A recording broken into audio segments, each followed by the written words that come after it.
if you're an Asian guy and you want to get the most aesthetic physique on the planet, then here is the right place for you. I'm going to be walking you through exactly my journey and what I would do if I had to start all over again.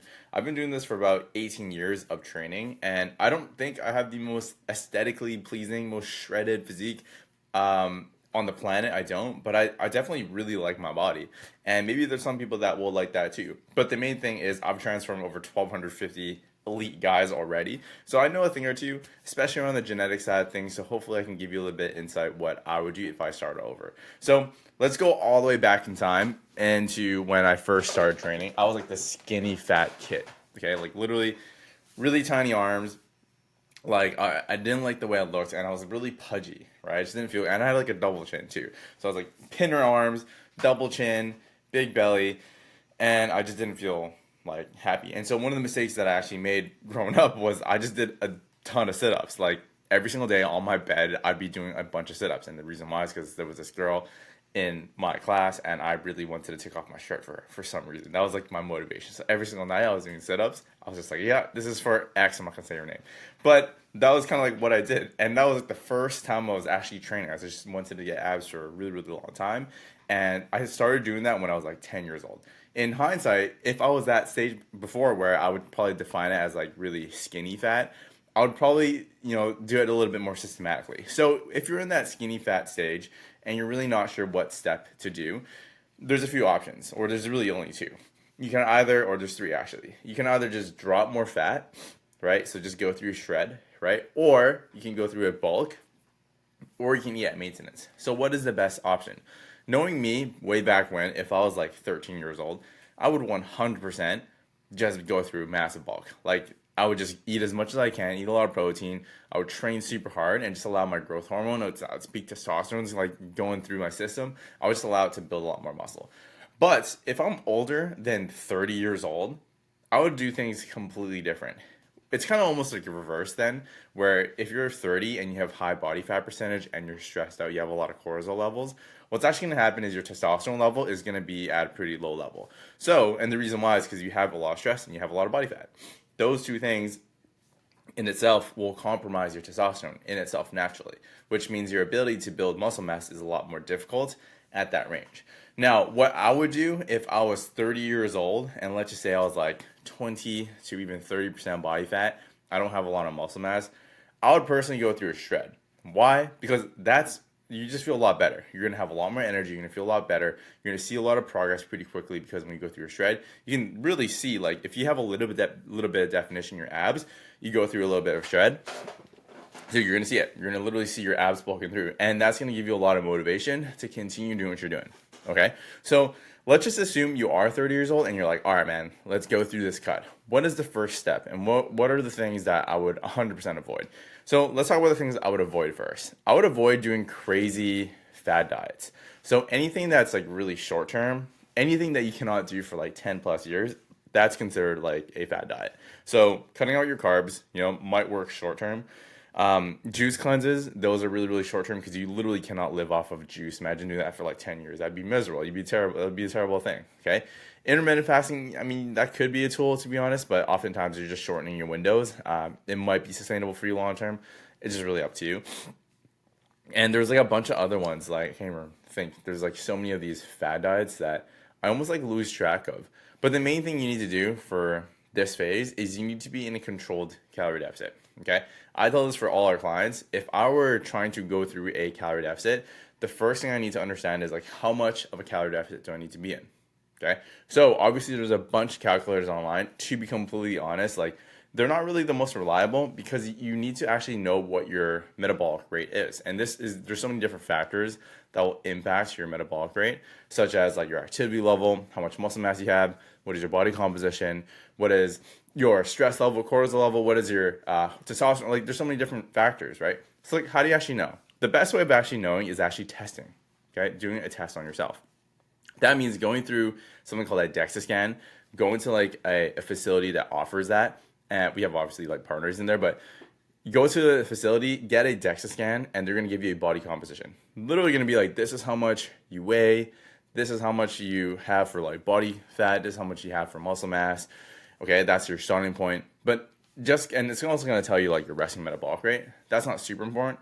What you really need to do is you need to implement a plan that is systematized, that actually fits into your lifestyle, because you need to make sure this is something you can do for a long period of time. One of the biggest mistakes is people just look for these crazy freaking diets.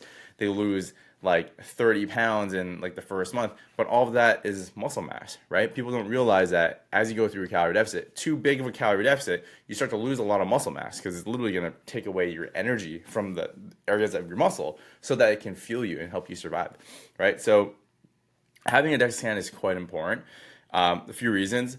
When you implement the process in itself, you need to be able to measure what the difference is. So let's just say you implement a process and it's controlled, and you're doing a calorie deficit, and you're like, you know what, this is my maintenance calorie. I know that I'm eating this.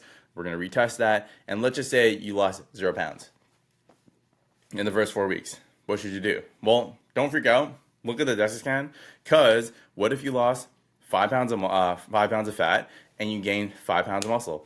That is literally a home run. Like for real. Like if we saw that on our client, like 0 pound difference, but lost 5 pounds of fat, gained 5 pounds of muscle, your body composition is gonna be so different. So I'd be like, don't do anything different. Continue doing that. Like just keep doing that, okay? And then you want to retest that. But what if there was nothing different? What if you did a DEXA scan, you implemented a process, and you don't really see a difference, right? You have the scan, it's like the gold standard.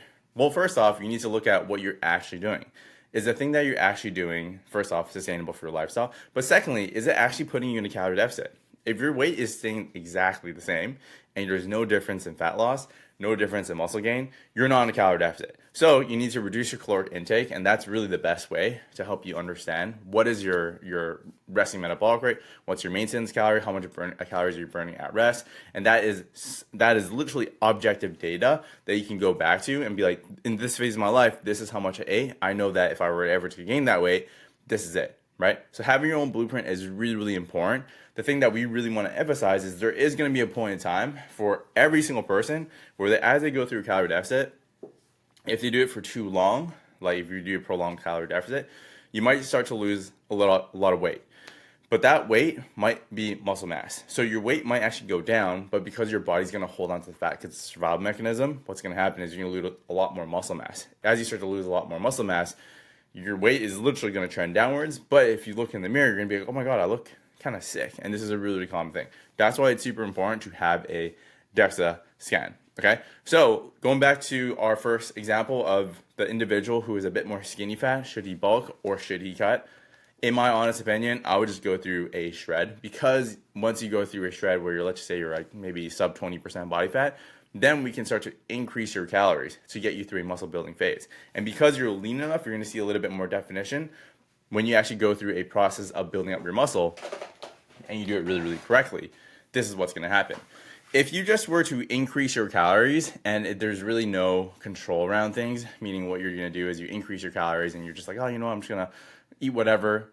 All that's happening is you're literally adding all the fat back on, especially if you went through a calorie deficit and you stripped off some of the muscle mass, your metabolic rate's a little bit lower. So when you go back into eating normally, because your metabolic rate has dropped a little bit of time, you might be in a huge surplus. That means you're going to pack on literally the fat back on, especially if you're not actually going through a pretty dialed strength training routine. So for our clients, what we really want to emphasize is we want to control the increase in calories, but we want to minimize the amount of fat that's adding onto your body. When you're able to do this, minimize the amount of fat that's going into your body, but you're increasing your calories and you're training specifically, what's going to happen is you're going to start adding more muscle mass to your body. Now the fat cells, that will stay the same, right? Your fat cells in itself, it's not going to increase. But what's going to happen is your muscle mass is going to increase. You're going to get more of that. So what do you think is going to happen to your body fat percentage? Your body fat percentage is going to drop. Why? Because now you have more muscle tissue compared to fat tissue, and hopefully the amount of fat tissue that's on your body during a maintenance calorie surplus phase is going to be very minimal, which means you're going to increase the ratio a lot more. So that's how our clients are really able to get to the phase that they really tell us. They're like, dude, oh my God, I'm eating so much more food. Like, how am I losing fat? Well, you're not actually losing fat here. What's actually happening is you're going through a true body composition, where slowly over time, you're increasing your intake, but your intake and metabolism increasing because you're building up more muscle mass. And this is how we make this process a lot more sustainable for you long term. Okay? So if you're a skinny fat, what would you do? Well, for me, the one thing I would 100% focus on is get them through a calorie deficit to get shredded. And then once you expose a little bit more of the muscle mass because your body fat percentage is less, we are going to crank that and get them through a muscle building program. Okay, so what if you are now, you've done that a few times, and then now you're in a place where you're like, you know what, bro, like I just want to build muscle. Okay, sweet. What are the areas that I would 100% focus on? And mind you, you don't have a lot of muscle to begin with, but you're on more on the chunkier side. What would you actually do? So there's basically 3 different muscle groups that I would 100% hit, like for sure, maybe 4. Okay, it's going to be your chest, okay, and then your shoulders, 100% for your upper body. The reason why is because you're going to create this V-taper look. The reason why you have more V-taper look is simply if you have wider shoulders and bigger chest, your waist naturally looks a little bit more narrower. Okay, so you have that V look.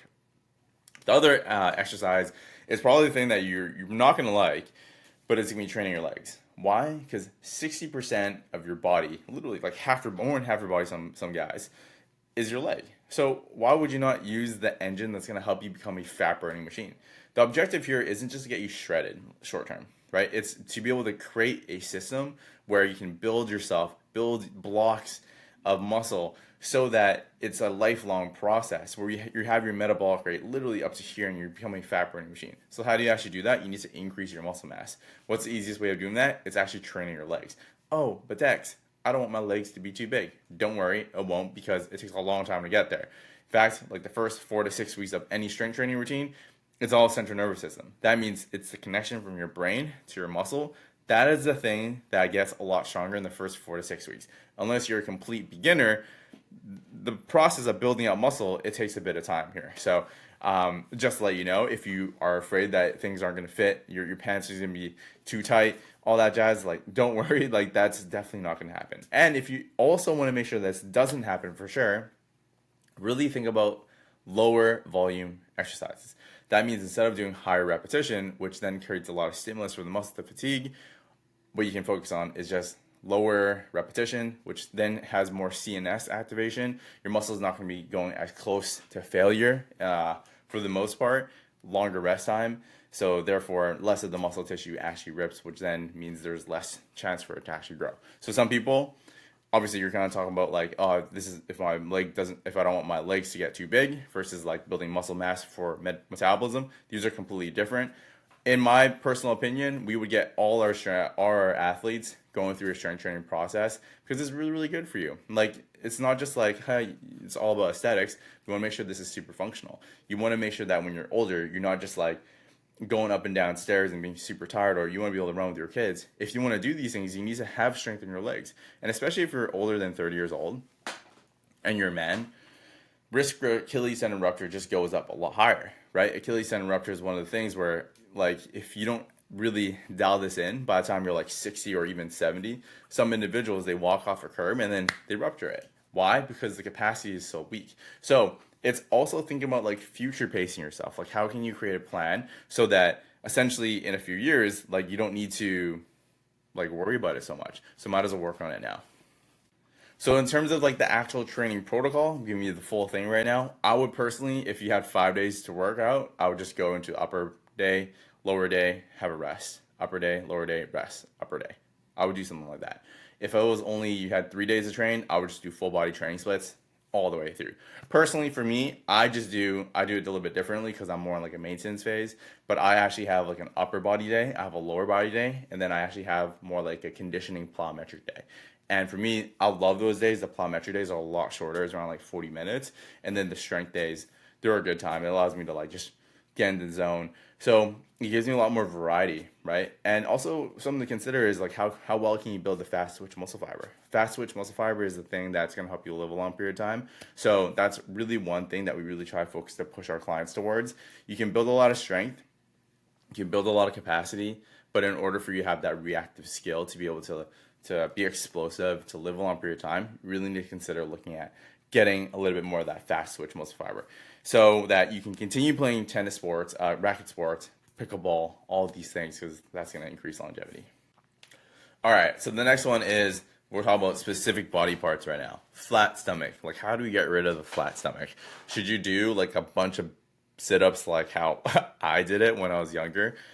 The reality is this: you can do a bunch of sit ups, but it's still muscle underneath. That means as you're training, doing sit ups, the muscle mass will start to increase, which is great if you want a lot more of the definition. However, if you want to lose the belly fat, the stomach area, the best way of doing that is really through dieting, through actually getting a nutrition protocol and making sure that this is super specific for you. One of the biggest mistakes that I often see for nutrition, there's a few ones, but the biggest thing is they only focus on nutrition when they're at home, when they're in routine. But in reality, a lot of our clients, they travel, they have business meetings and so forth. So it's really hard for them to actually like stay on track if they're in routine, if they don't actually have a plan when they travel. You need to make sure that the plan that you currently have is consistent with your lifestyle. Otherwise, what's going to happen is if you only can do it while you're in routine, let's just say when you're at home, if you have to travel, like you're not going to know what to do. But by actually creating a plan where it's very systematic for your lifestyle, it'll make sure that this is part of your life. And for us, one of the things that we really try to do for a lot of our clients is we really want to make this an identity change. It's part of who you are. Like when you're training and you're flying, when you're going to travel, like one of the first things we want you to do is like as soon as you land, you're training. Why? Because you're that guy, right? Plus, as soon as you land and you take a nap, like you're just not going to train. So we make it a priority. It's like the first thing you do when you land, you're going to look for a gym, you're going to train before you do anything. You make it truly a priority. And people are going to be like, oh my God, like, do I have to do that? Yeah, you have to do that. Why? Because that's who you are. You are the person that prioritizes their health above everyone else. You're the person that as soon as you land, you're going to look for areas to actually like fuel your body in training. You're not going to go out of routine. That is discipline, but more importantly, this is an identity change. When people can get to this place where it's an identity change, no longer are people looking at like the diets, looking at XYZ. They're just in routine. Things are so autopilot. They feel bad for missing workouts. And that's actually a really, really good thing. They feel almost like guilty. That means if they feel guilty about doing something, it means that it's part of who they are. And if it's part of who they are, it means that you're no longer ever going to need this place of, oh, I need more willpower. Oh, I need more motivation. The reason why is because you made that change.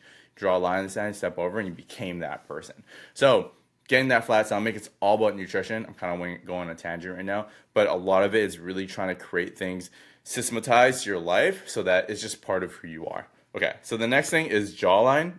So what type of exercise can we do for that? There's no specific exercise for that. If you think about the jaw right here, this is what we call the mandible. You have the masseter here, so it's like chewing. So you could chew a little bit of gum for sure. It's going to give you a little bit more of that, the muscle on the side here. But the actual jawline itself, that's all from reducing belly fat or reducing fat in general. And you can't spot reduce that. So again, it's coming down to being in a calorie deficit and making sure it's sustainable for your lifestyle. So other things I would really consider for actually optimizing your health in general is something known as HRV and breath work. HRV is basically the inverse for your heart rate. So for a lot of people that we work with, they're pretty stressed out for the most part, like a lot of business owners, CEOs, and executives. That means their cortisol level is pretty high. Their heart rate at rest is pretty high. That means if their heart rate at rest is pretty high, your heart rate variability is going to be the inverse of that. It's going to be the opposite. So if your heart rate's high, your heart rate variability is going to be low. It means as you're going on a downtrend, it means that you need to really focus on your recovery because your CNS is like this.